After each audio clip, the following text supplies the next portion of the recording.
Yeah, I had it. I cannot find the rest of it. Hey, Richard, do you want to read 3.03? I handing things out. No,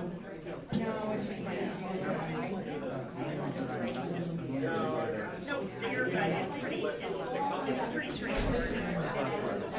It's straightforward. It's the science one.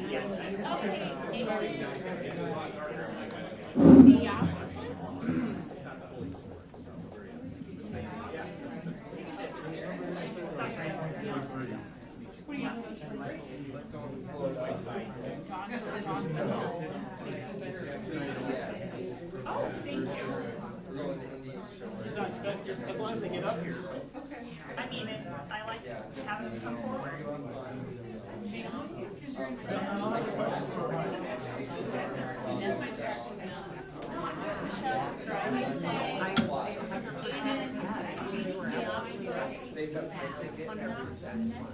you want to ask Paul if he'd like to read 3.04? Paul, will you read 3.04? Just like that. I'm here. I'm trying to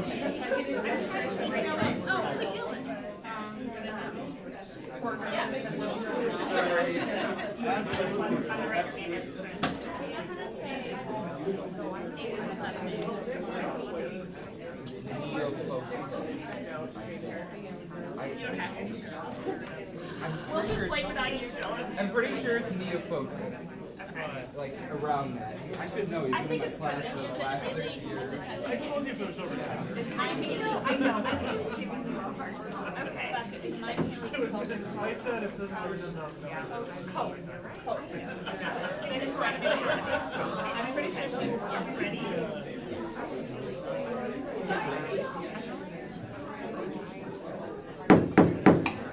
The time is 6:01. We will begin this meeting by standing for the pledge. I pledge allegiance to the flag of the United States of America and to the republic for which it stands, one nation, under God, indivisible, with liberty and justice for all.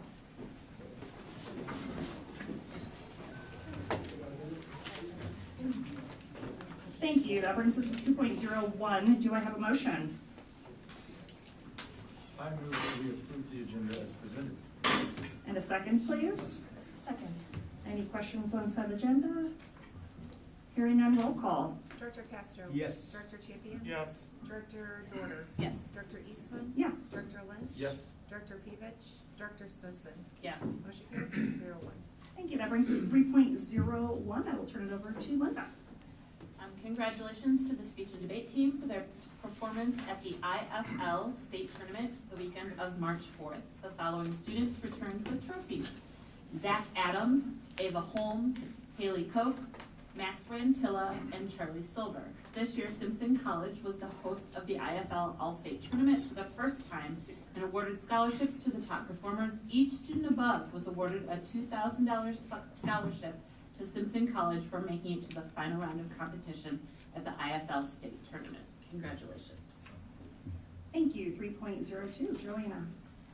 Yes, we want to extend a huge congratulations to the winners of the Battle of the Bridges, sponsored by the QC Engineering Science Council.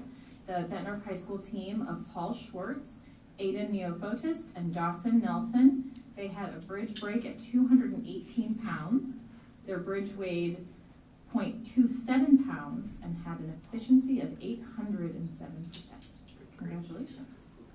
Thank you. 3.03. Richard. Yes, the Bettendorf High School Science Olympiad team recently competed in the virtual Iowa Science Olympiad Regional Tournament along with 7 other teams and placed 2nd overall. They received first place medals in astronomy, disease detectives, dynamic planning, and rocks and minerals. They awarded 3rd place medals in anatomy and physiology and Fermi questions. They will now be competing in the state competition at UNI on April 1st.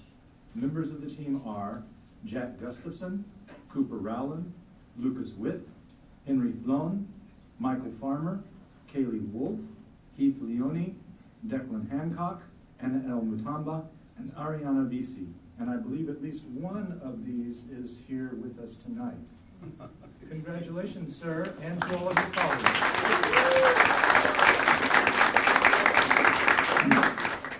Thank you. That brings us to 3.04, Director Castro. Bettendorf Middle School students raised $1,300 for the American Heart Association. Bettendorf Middle School Student Council raised $1,300 for the American Heart Association throughout February for Heart Month through a charity staff student volleyball tournament, selling crushed sodas during Valentine's Week, a neon nights dance, and students pieing their favorite teachers. Does that sound fun to you? The doer Depends and on which doing. side. Thank you very much. That brings us to 3.05. At this time, any member of the audience may address the board with comments about items of interest or concern. Citizens wishing to address the board during public comment must complete the public input board meeting form located in the back corner of the room in its entirety prior to speaking at the podium. Please state your name and limit your comments to 3 minutes. As a reminder, Iowa law prohibits discussing specific employees or their job performance. We caution those making public comment that what they say could violate the rights of others under the law of defamation and invasion of privacy, and if they are unsure of the legal effect of their remarks, they should seek independent counsel prior to making their comments.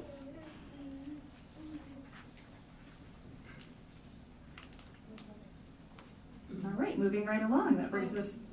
Sorry, I was getting up. So sorry. Patricia Dwight, 10 Lakeview Court, Danport, Iowa. I haven't been here for a hot minute, so I wanted to come and tell you that I have been still walking the halls with the kids, and just seeing the progress of the kids over the middle school year and building those trust relationships with them has been very rewarding to me, and I think it's rewarding to them as well. So thank you for allowing me to walk your halls. I also wanted to kind of talk about a few things, like just maybe making sure that we're standing up for all children, and not just one section of our children, but making sure that all kids feel like they are valued, they are important, and they matter. I hear from the kids all the time that some of them feel like there's certain more regard to other children in the building versus themselves, and just how things have kind of played out this past year. So just kind of making sure that you guys are aware that everybody needs to have that inclusion feeling, and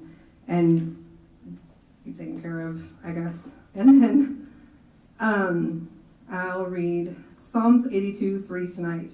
Defend the weak and the fatherless. Uphold the cause of the poor and the oppressed. Reserve the weak and the needy. Deliver them from the hand of the wicked.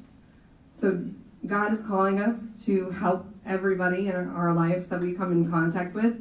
And just because they don't align with you or your values or your standards, God wants you to love and care for everybody. And I would leave you with making sure that compassion matters for all in the school. Thank you.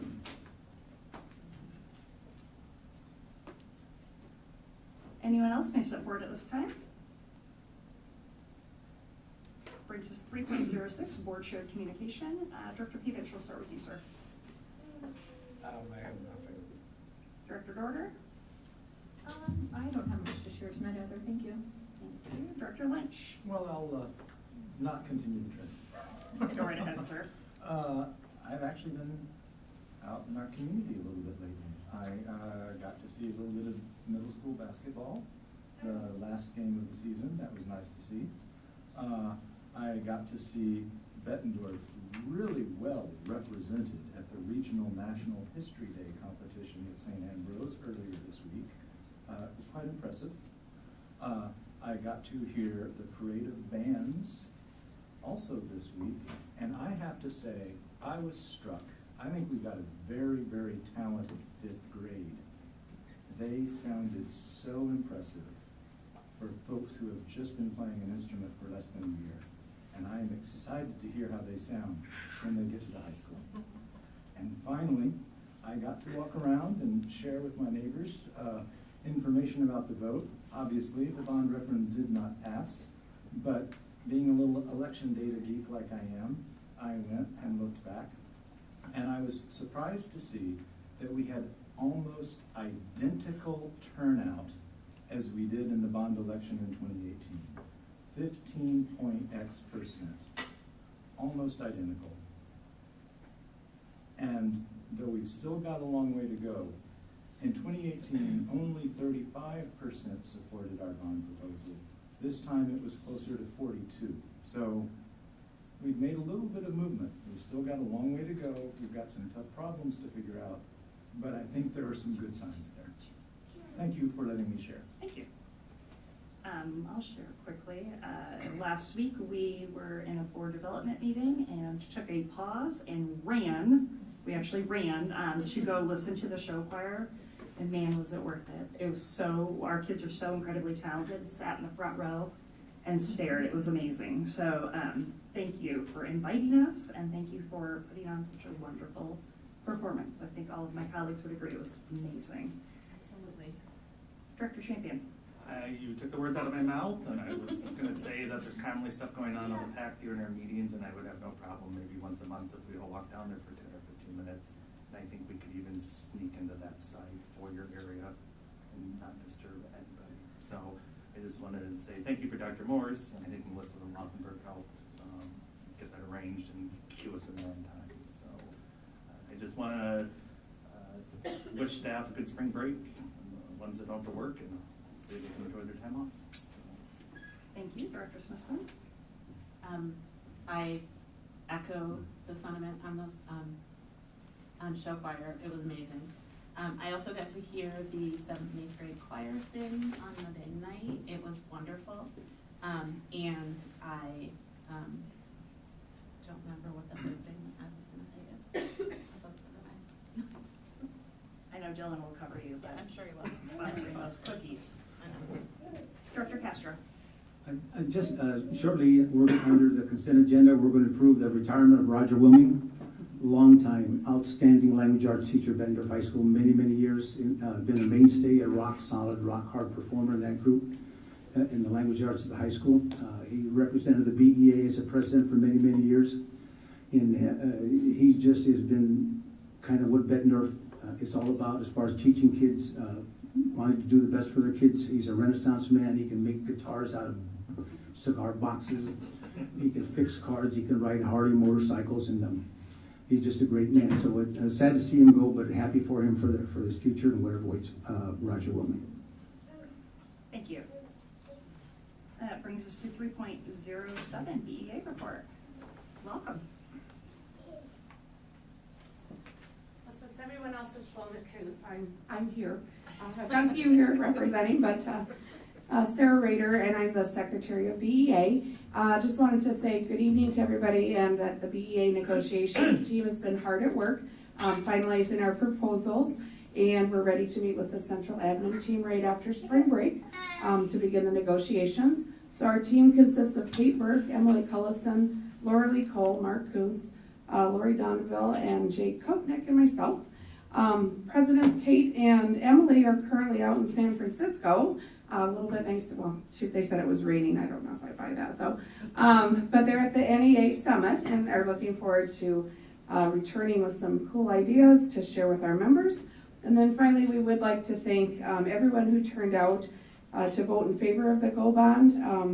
Although we were disappointed in the results, we're confident that the district definitely will rally with a new or modified plan, and that all of our staff will continue, again, to still provide the excellent educational opportunities for all of our students with the resources we have. And that's all I have. Thank you, sir. Mark Twain once said that the coldest winter he ever experienced was the summer he spent in San Francisco. So they might not be lying. I know, they might not be. That's that wind off of there. Making ourselves feel better, right? Exactly. 3.08, Bessa. Welcome, Melissa.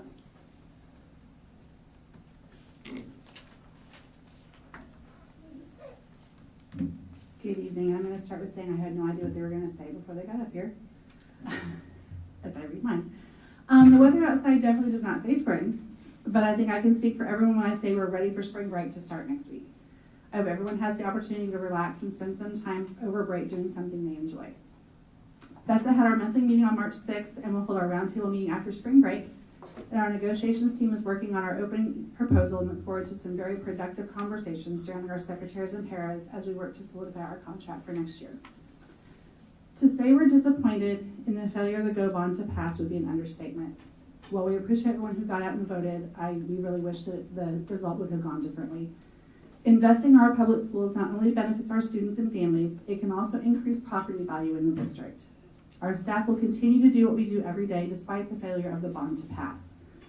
The projects proposed would have given our middle school families much needed improvements to academic spaces and would have made incredible improvements to our fine arts and career and technical education spaces at the high school, not to mention the increased access for our student athletes and community with the additional athletic spaces. Despite the failure of the bond, our staff will continue to do what we always do, give our very best every day to every student in our buildings. To wrap things up, I would be remiss if I didn't mention the need for paraeducators in the district.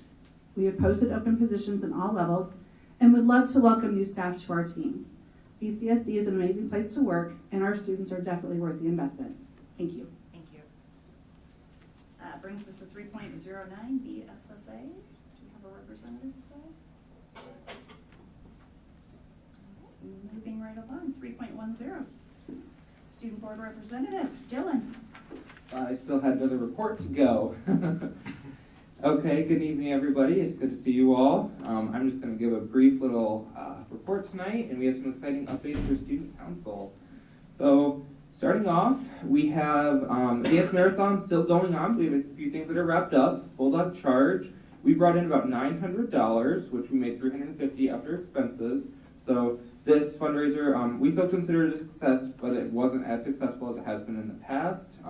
Part of that is because our supplies, what we need, went up, as well as just we might not have advertisement as well as it could have been. So we still got $350, and we got $300 from a minute to win it. So right now we're at about $650 for Dance Marathon in general. And then student council members will be selling cookies for $25 for 6, and we get $5 from every purchase. So if you're interested, come see me or any student council member. And then I attached both of those fundraisers. The Coffee Apothecary one was this week. It was the 7th. We got 20% of all of Coffee Apothecary's profits that day if you mentioned we were with Bettendorf. And then as Director Smithson said, we had BHS Duco fundraiser night over at Cookies and Dreams.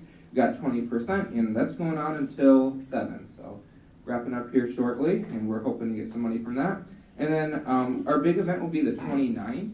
That's going to be coming up shortly as well, which will be for elementary schoolers. And then on behalf of Student Council, we just wanted to apologize for any misunderstandings with the donation bins in elementary schools. We did learn later that those weren't exactly following the rules, so we just wanted to apologize. So upcoming committees. This is the last ones of the year. We have variety show coming up. Those are 2 of the pictures attached up there where students can pretty much show off their talents, singing, dancing, comedy, magic, whatever they might want to do. That's always a huge positive event we have at the high school. The Old New Banquet, which will be welcoming new members to Student Council, as well as saying goodbye to the seniors. Marketing and bonding, which obviously they do all of our advertisements and bonding events. Community Service Week, giving high schoolers the opportunity to do some community service right here in the building. It could be making blankets for the animal shelter or writing letters to veterans, that kind of stuff.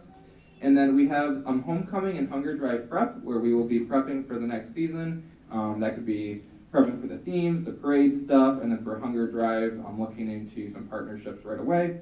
Then we have the Middle School Exchange, which is very similar to the High School Exchange. However, that's with our middle schoolers, so we'll be bringing them up to the high school, showing them around. And then we have Little Leaders, which will be on a weekend day. That's for elementary students that we will be teaching them some leadership skills they can use at school. So, and then all seniors will be working on prom and graduation. So for prom 2023, I don't have too many updates, but obviously it will be at the Putnam. Correction, it will be from 8 to 10. That was a typo. And then the theme is Nights in Santorini. We're still currently brainstorming some decoration ideas. Right up there in the corner, that's our senior class, or some of them that were able to attend that night, that will be working on this, the prom project. And then DJ and security is booked, the venue is paid for, and all fundraising events, the profits will go toward the decorations. And then, as always, the junior class will clean up the night for us. And then that's actually a picture of the area we'll be using at the Putnam. So we're hoping to make it look, that's a wedding, so it won't look like that, but that's just that's the area. I couldn't find any other pictures. Not that big of a budget. So some student council general updates. The spring fling was a big hit and everybody liked the decorations. I attached the little advertisement we had. Within student council, we had a movie night just so we could all kind of get some bonding time and hang out. We brought some food and watched Mamma Mia in the planetarium. We have our upcoming district conference at Oskaloosa High School the 29th of March. And then we have multiple volunteer events approaching. Sam and Victoria, the president and the vice president of student council, will be individually meeting with the members to talk about ideas and just checking in with them. And then, as I mentioned last time, our new social media will be at everything Bett. That's TikTok and Instagram, hopefully relating some advertisements to the student body more. And then re-election will begin in April, and senior shirts are in and distributed. So some high school general updates. A lot of these were covered already, but we have spring break coming up. If we get the next slide, thank you. We have spring break coming up, and all the students and staff are much need for a little break. The Parade of Bands, all grade levels, this past Tuesday, which as a senior that attended that event, it's always really nice to see how far we've came, and it's always a very sentimental time. Congratulations to the show choir as they've wrapped up their season. Good luck to FBLA students at the end of this month for state, as well as the Science Olympiad team. Speech and debate continues to soar with many wins this past weekend at their tournament. And then for seniors, the foundation and local scholarships are available, so lots of seniors have been taking some time to apply for those. The March is Music in Our Schools Month, so social appreciation for our teachers and young musicians. Huge shout out to all of our band directors, choir directors, parent volunteers, and our student musicians, because music in our schools is so important for a lot of reasons. And then the Bettendorf Booster Spring Sports, that's opened up for merchandise, so people can buy that. Finals will be Monday and Tuesday after break, and then ISAF testing is coming up, but seniors will obviously do not do that. Are there any questions or comments? Thank you for your time. Thank you, Bella. All right, Dr. Morris, sorry you have to follow that show. I know. Whose idea was that to put me after Dylan? I can't compete with that, Dylan, but thank you. As evidenced earlier tonight, our students continue to excel both inside and outside of the classroom. So congratulations again to all of our students that were recognized tonight. I had the privilege over the last couple weeks to continue my conversations with students at Mark Twain and Herbert Hoover. Always fun to meet with students. One of the questions I asked this time was, who is someone at school that has had a positive impact on you and why? Many different responses, but really themed around they make me feel important. They're always there to answer my questions. They always help me. They're fun. They make me laugh. And so I don't know if our staff hears it enough, but just the small things that they do each and every day make such a tremendous impact and does not go unnoticed. And our students were very excited to share those things with me. Had a great time watching our show choir perform last week during our board development workshop. So thank you to the board of directors for their flexibility, running down the hall literally as Melissa's texting, "Get here now." And so that was always fun to see our students in action. And had the opportunity to even meet some new families and some prospective families as we, as a team of us, were out canvassing the neighborhoods this last Saturday. So that's always a great opportunity just to interact with families in a different way. Also had the opportunity to meet with certificated staff last Thursday as part of our Superintendent Leadership Advisory Council. Really spent a lot of time. They wanted to dig into some of the legislation around education, and so we looked at some of that and had a really good conversation. I was in Des Moines yesterday as part of the State Superintendent's Advisory Council, so I serve on that as the rep for the eastern side of the state. And during our time together, we're really just working with Department of Education staff on a variety of matters and providing input. This year, the real focus has been on they wanting input from the field around Chapter 22, which is a lot of the work that we do in education, around curriculum, what we teach, what grades we teach it in, et cetera. So it's been fun to dig in with staff up there, but also meet superintendents from across the state and just be a part of that group. So thank you for the privilege of being able to attend that. Hiring seems to be what's going on, both for our site administrators and district level administrators, as we have, the good news is local businesses are doing well. They're also back to relocating employees, and unfortunately we have some that will be leaving us this year because spouses have been relocated to other areas outside of our area. So continue to hire. The interviews are very strong, getting some really good candidates. We started before winter break and secured positions then as well.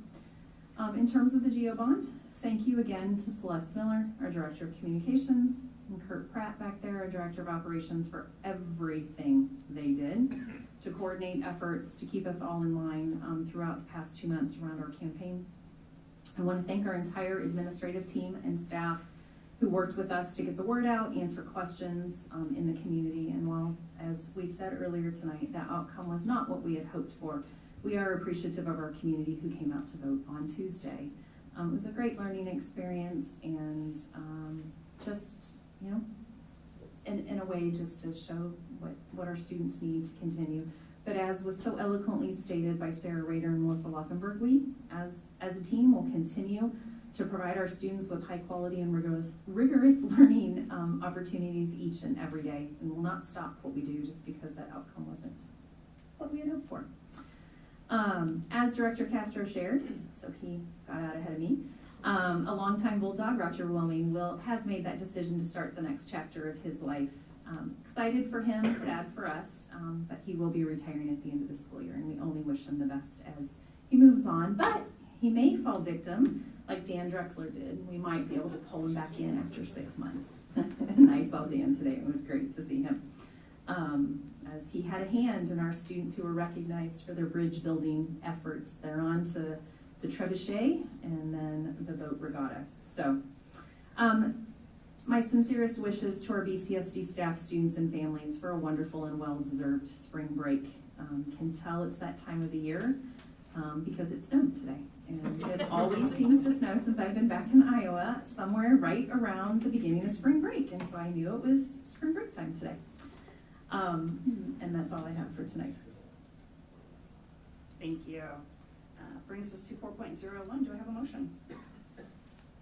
I move we approve the consent agenda as presented. Second. Thank you. Roll call. Can I just say something about the consent? Just a few, I think, just a clerical cleanup things. Under 4.01, it says approval of the February 23, 2022 regular board minutes. I think that should be 2023.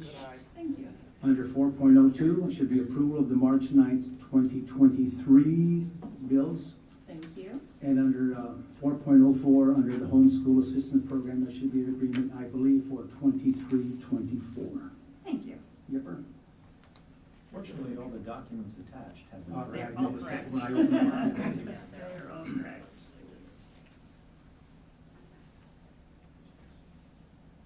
Okay. Now roll call. Thank you. Director Champion? Yes. Director Dorner? Yes. Director Eastman? Yes. Director Lynch? Yes. Director Pevich? Yes. Director Smithson? Yes. Director Castro? Yes. Motion carried 7-0. Thank you. Okay, that brings us to 5.01, what I wait for every year, because this is my favorite day, the robotics team. Come on up.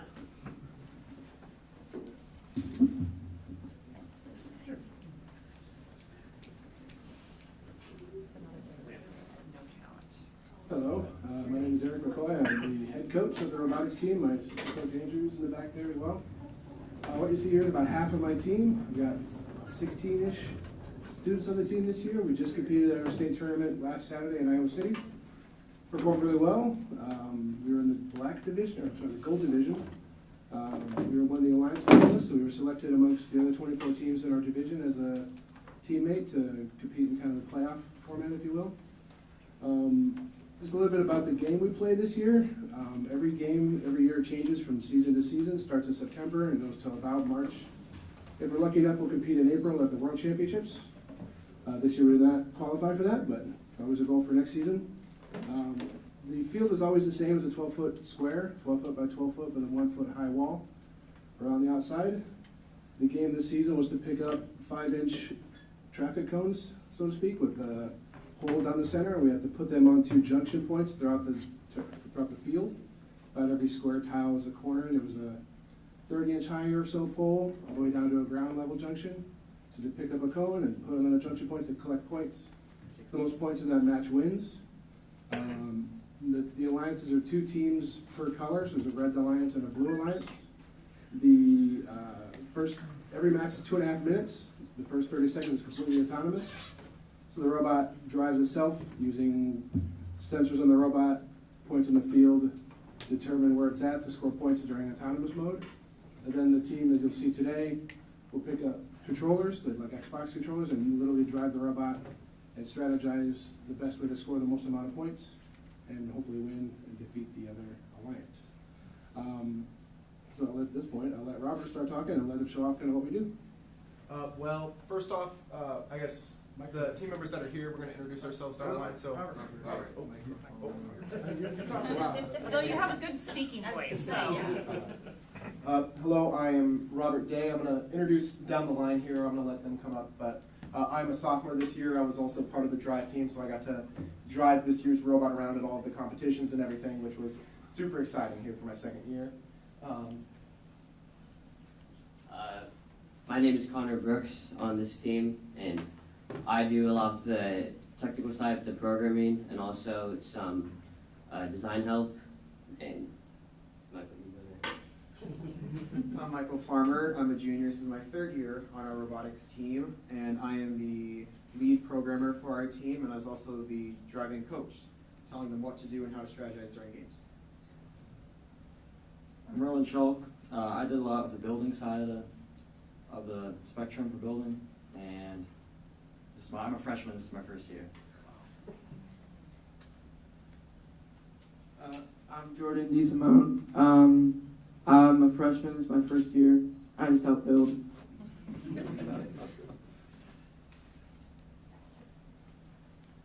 My name is Mia. I'm a senior this year. My first year doing FTC with this team, but technically not my first, but I manage a lot of the outreach and fundraising, reaching out to different companies, and managing social media when I have time.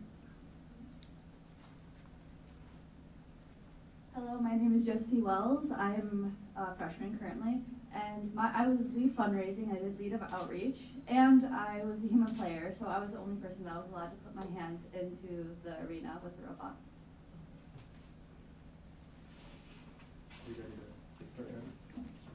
So as you're going to see us start driving around here with our robot, we had a total of 5 months to end up with the final product you see before you. We had a lot of trial and error throughout the year, and had several competitions that we were able to take our robot to experiment around and try out different things.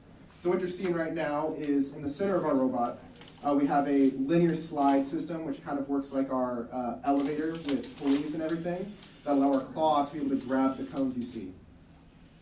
So then in a typical game on the field grid, there would be junctions or poles that we would then take these cones and then score them on, which we are able to open and close our claw and release them with this little motor servo you see, that little gray box on the gold claw. Just some other interesting things about our robot. We have a camera on the top left side. Hand this up. Oh, actually. Explain what they're showing. So what is getting passed around right now was, at the beginning of our season, this was our initial claw design. So we had, yes.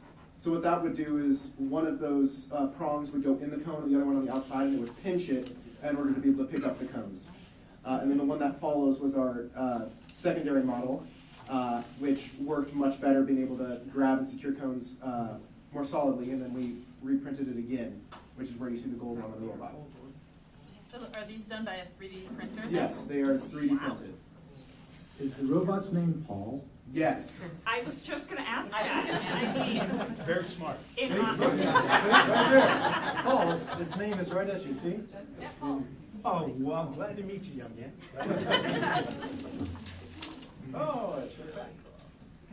So one of the next things being passed around is what is called our capping element. So during the game, towards the end of a match, we are allowed to. May I? Yeah. Why did you change claw designs?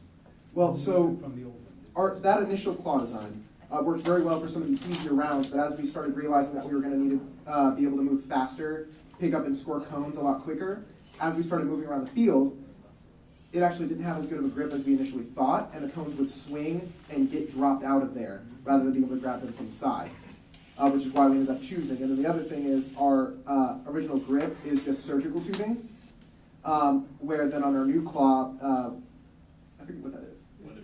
Weather stripping is what we're using for the new grip, right there on the blue one being passed around.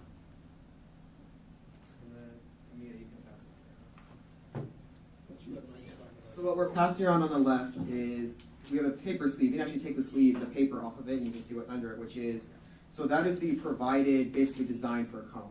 And then the idea is that during the autonomous, no humans are allowed to touch. They can't touch the controllers, they can't control the robot, anything. But we are allowed to use sensors, like distance sensors or a webcam, to look at our environment and get an idea of how the game is actually occurring, and not just what should be happening. And a big deal with that is using a webcam to scan, that's called a signal sleeve, is that cone that's being passed around. So at the very start of the game, before you can start our autonomous, the referees will choose one side of that cone to face towards the robot, and the other two aren't visible at all. And so it's our goal to, through whatever means possible, to determine which side is facing our robot so that we can accurately park at the end of the autonomous period. And that gives us a lot more points than if we didn't scan the cone. So we chose to create our own design because it gets us more points, and we can also control how the designs look. And so they're themed around just some of our themes. They got fun stuff. But then, importantly, there's a different number of objects on each side. There's like 2 diamonds and like 1 cherry, etc. And so we use the webcam and our own vision processing algorithm to basically look at the cone and count the number of images. And that's rather complex. You can't just download a program for that off the web. We wrote that with Connor and I, were the main programmers who wrote that. And it worked nearly 100% of the time. It accurately determined which side was facing us, and it was one of the key parts in how we did so well in our competitions this season.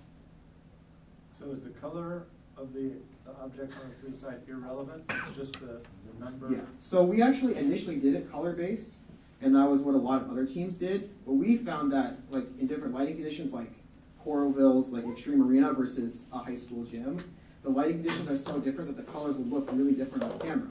So we said, all right, that's not going to work. How do we solve this problem? So we decided that we would just use a saturation mask, which all that means is we find non-white objects. So we're just counting the number of objects, and it's way more consistent for us.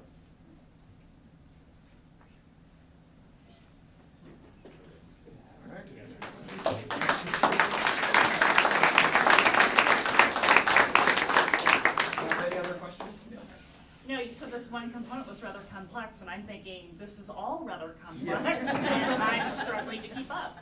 Are you guys just, I'm mind blown every time this team comes and presents. And I'm not being facetious when I say this is truly one of my favorite days, because it is so representative of all of the great things taking place, and you guys are just amazing. So thank you for being here. Questions? Go ahead, guys. Yeah, I'd just like to ask Mr. McCoy, is your budget adequate for the things you do with these kids? Do you have enough budget? Well, the school provides really good support for us. We actually are, I like to use we're almost like a small business where we kind of self-sustain to a degree. You also want to see what's on the inside. So we get some grants from bigger companies like John Deere and Alcoa provide funding for the first program in general, and we kind of take advantage of that because we're in the general area of those companies, so we kind of get part of that program. Mid-American Energy is another big supporter of ours. But the team itself, I mean, the parts are so that we have to buy the electronics that go inside the materials that the robots are made of. We have to be able to fundraise and have the money in our account to be able to buy what we need for that. And that's actually a big part of what the program itself is about, as far as a national perspective is concerned. Is like the kids need to learn how to work as a team, to work with other engineers and problem solve a situation. And the idea is that we always learn to, as a group, whether it's from within our internal network and to getting outside of our network to other engineers and different software designers, wherever other fields of the STEM and engineering fields that we can use to kind of get support and troubleshoot through problems. And that kind of thing. And obviously with about half the kids here, I've got 15 or 16 on the squad currently. One of our goals has been for the last few years is to have 2 teams on the group, or in the school, which would be really nice to have a little more diversity in our what we can or can't do, and like a little more representation in the school building. I couldn't help but notice the school student council talked about a lot of cool things. Didn't mention the robotics team at all. And that's one of those things I want to make sure that we are aware. The kids know that we exist and that we are pretty well representing the school district in general, in our league, and in the state of Iowa in general. And it'd be nice to have the kids know that we exist and that we're not just battle bots. Everybody says we're battle bots, and it's a lot more than that. You exist. Thank you. And it's not always, you don't have to be engineers or computer programmers to get involved either. We need people to run our social media. We need people to do fundraising and outreach and student support and all kinds of different things. So is fundraising part of the criteria to be in this program at all? It's not a requirement. It's something that we've always kind of done because the parts in the robot, just as we see it on the floor, are probably $2,500 worth of parts. And if any one part goes out, we have to replace it out of our own funding. And it's nice to have that kind of independence to be able to use our dollars for things that we need at the time. And I just was coming from the point, could the school board help you at all with your funding, I guess is where I was leading to. well, if we ever make it to Worlds, which would be hopefully an objective always every year is that way. From other teams in our area, which is at least 3 or 4 teams that make it to Worlds on a regular basis, it's about $9,000 to get to Worlds. And if we get to that point, I'll definitely come to the school board and ask you for some support. Because right now our account doesn't have that kind of funding.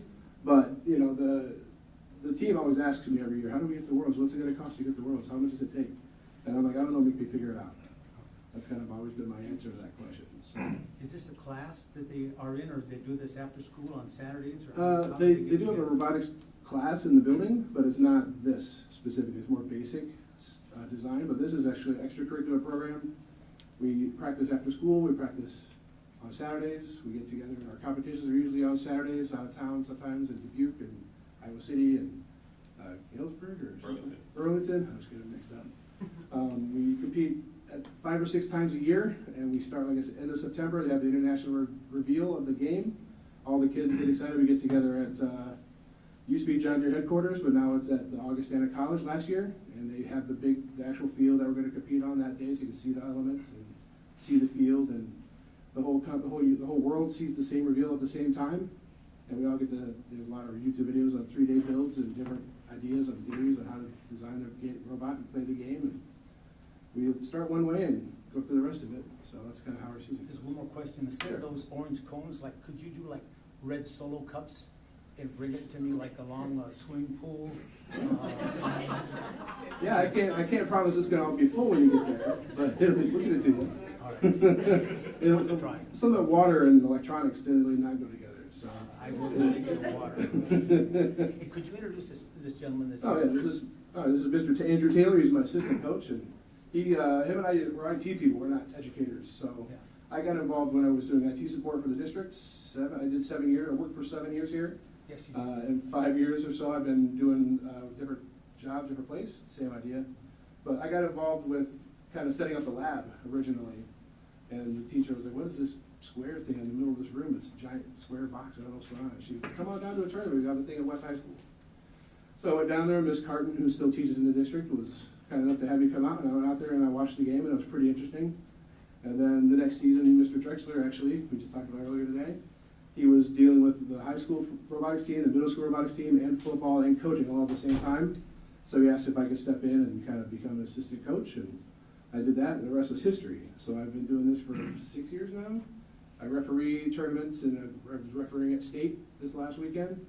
I can't see myself not doing this in any reason, and when I left the districts 5 years ago, it was one of the things I wanted to make sure I could still do was come back here and work with these kids and be a part of the community, because I might have been a Central High School graduate, but I still got Bulldog black and gold in me somewhere. So, thanks for your time. Thanks for having us out. This is what we do, and we'll be happy to have you guys around there next time. All right. Thank you.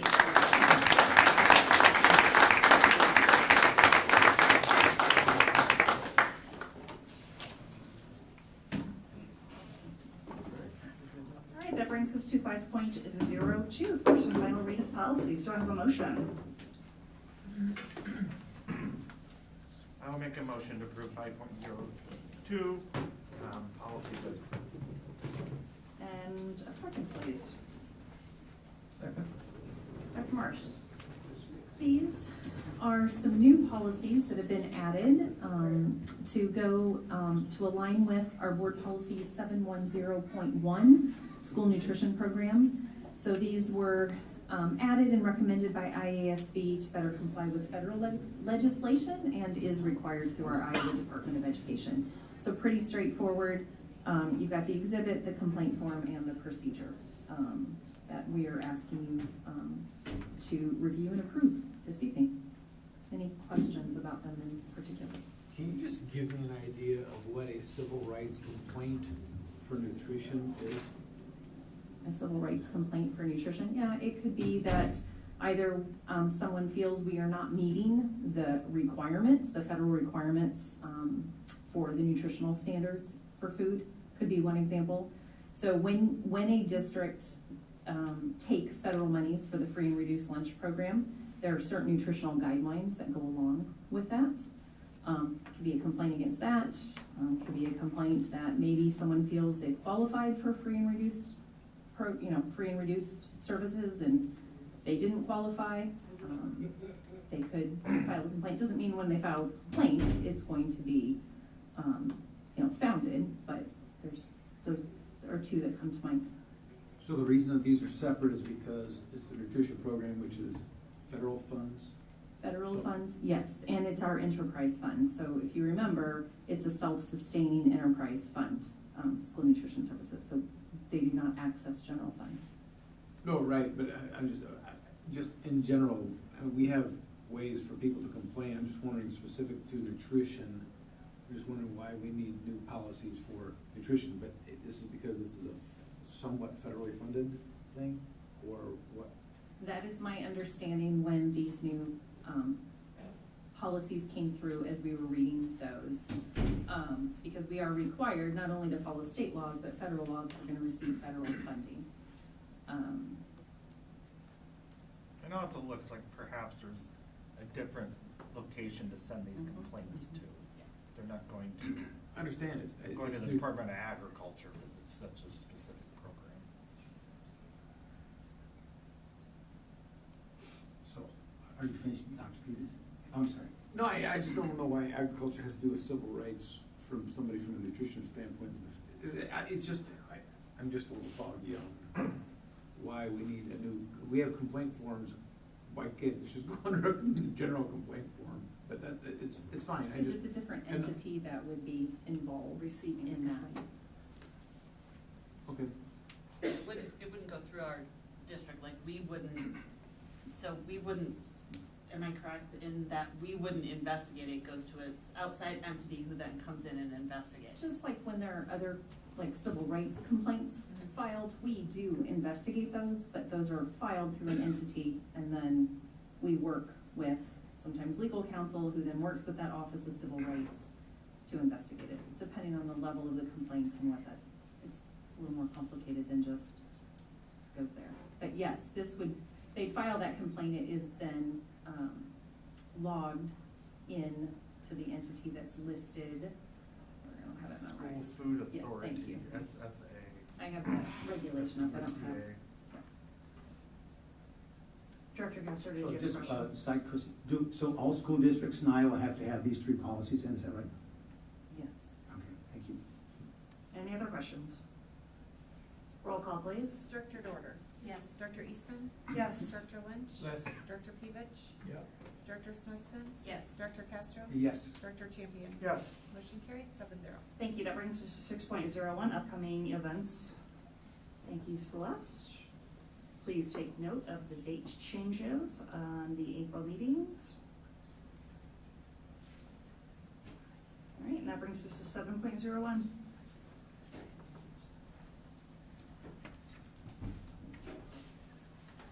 I will make a motion for 7.01. The board will move into closed session as provided in chapter 21.5, sub 1, sub I, of the open meetings law to evaluate the professional competency of an individual whose hiring is being considered to prevent needless and irreparable injury to that individual's reputation, as that individual has requested a closed session. I will second that. Thank you. Roll call. Director Eastman? Yes. Director Lynch? Yes. Director Pevich? Yes. Director Smithson? Yes. Director Castro? Yes.